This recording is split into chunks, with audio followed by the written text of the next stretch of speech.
Hello दोस्तों, स्वागत है आपका मेरे यूट्यूब चैनल रॉयल मोटिवेशन पे। दोस्तों, आज की छोटी सी कहानी, जिस कहानी का शीर्षक है जैसा बोओगे वैसा ही पाओगे। आज की जो छोटी सी कहानी है वो भगवान श्री कृष्ण की है।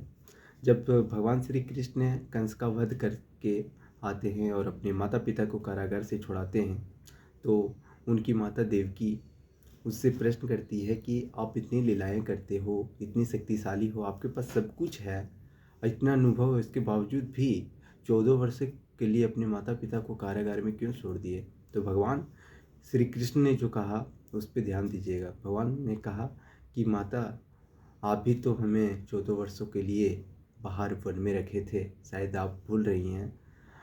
आप पिछले जन्म में माता कैकेयी थे और आपके पति राजा दशरथ थे, और आपने ही हमें श्राप दिया था कि 14 वर्षों के लिए वनवास में ही रहना है। तो उनकी आंखें नम हो गई और उसने पूछा, अगर चलो अच्छा ठीक है, अगर ऐसी बात है तो फिर माता कौशल्या कहाँ है। तो भगवान ने कहा कि वो माता यशोदा है, जो अपने बेटे से 14 वर्षों के लिए दूर हो गई थी। तो मुझे उनके पास तो 14 वर्ष के लिए आना ही था माँ।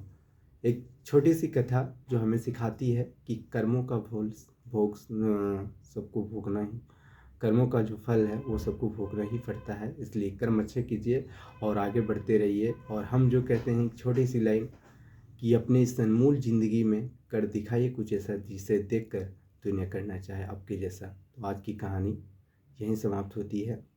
जय हिंद, जय भारत।